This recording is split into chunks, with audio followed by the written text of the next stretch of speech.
came true just now. Karl Green and Mike, thanks for joining us. We've got Karl Green, the original bass player and bassist and living legend, joining us here today, live on Radio Land. Thank you. So many good songs. You know, and right here, I'm going to reach into my manila envelope of tricks over here.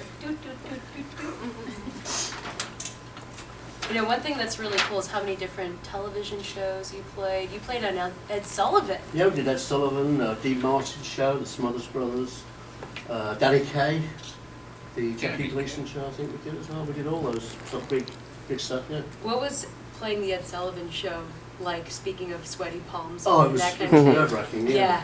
And just getting into the place was nerve-wracking because the streets were just full of kids, and the limo that we're in drew up, and they had to get a police line to hold these kids back, and they were sort of pulling them apart, and we dashed from the car into the studio, did the show, and on the way out they did the same thing, but the line was breaking a little bit, and as I was getting in the car, the door stuck, pulled the door to open it, smashed me in the eye on my right eye. Claret started flowing, blood by the way. And as I turned to get in the car, a girl leaned from the crowd with a pair of scissors to try and cut my hair. I stuck the scissors in my other eye.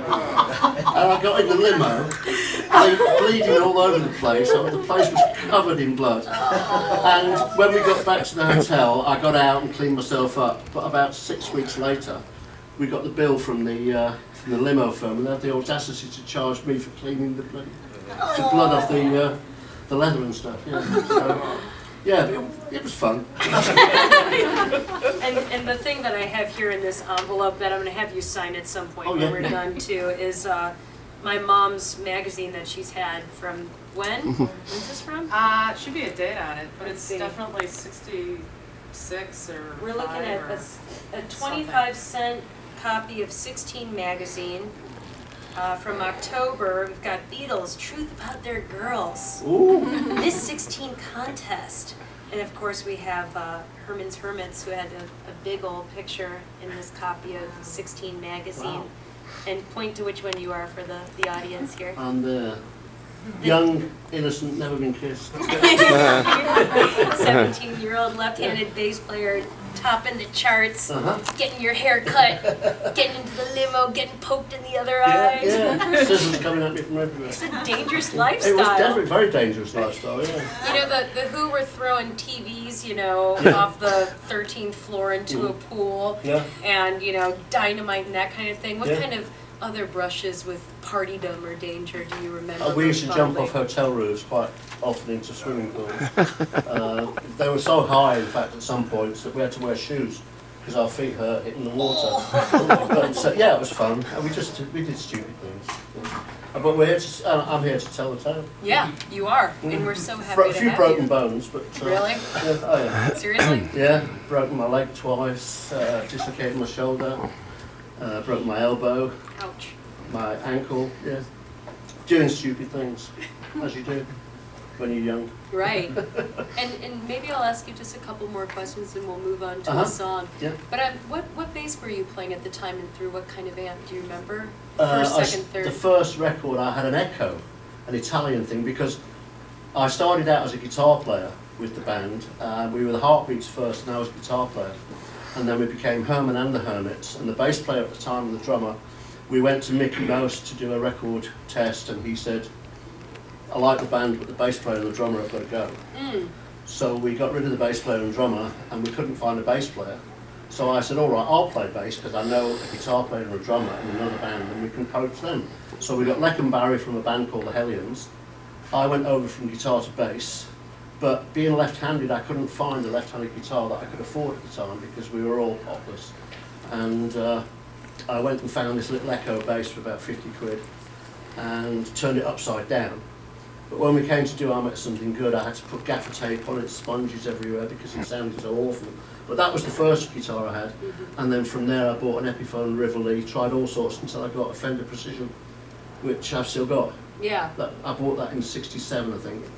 And I played that on a lot of the records, and I've still got that, and I don't think I'll ever sell that. Yeah. Because that is my favourite of those days.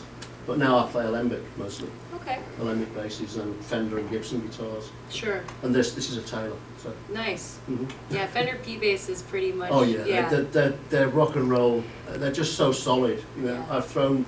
In fact, when we toured with the Who, John Entwistle used to try and break his P bass every night. He just wouldn't break, so he gave up. You know, while Pete Townsend was throwing his guitar into the cabinet and breaking necks, poor old John used to beat his precision onto the floor like an axe. Yeah. It would never break, so he just gave up. The ox in his axe. Yeah, that's right. Yeah.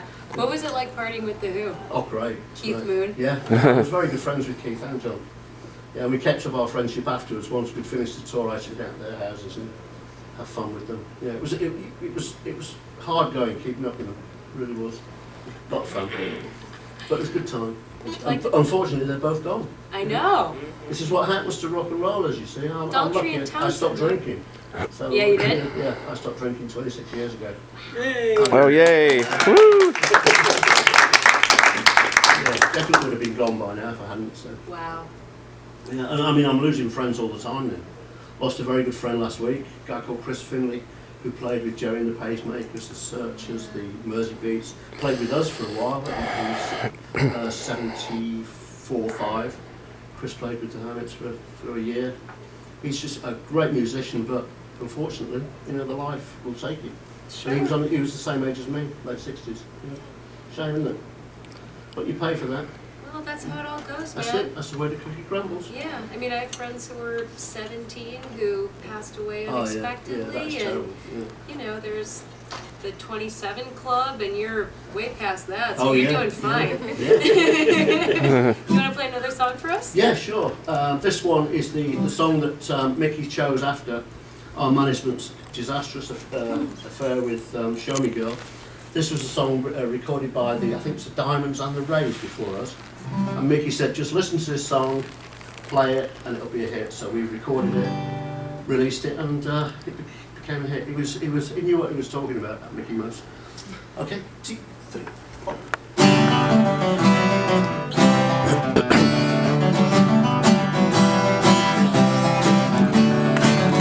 Took a walking past your house late last night. All the shades were pulled and drawn way down tight. From within the dim white cat, 2 silhouettes on the shade. Oh, what a lovely couple they made. Put his arms around your waist, held you tight, just as I could almost taste in the night. Wonder why I'm not the guy whose silhouettes on the shade I couldn't hide. The tears in my eyes.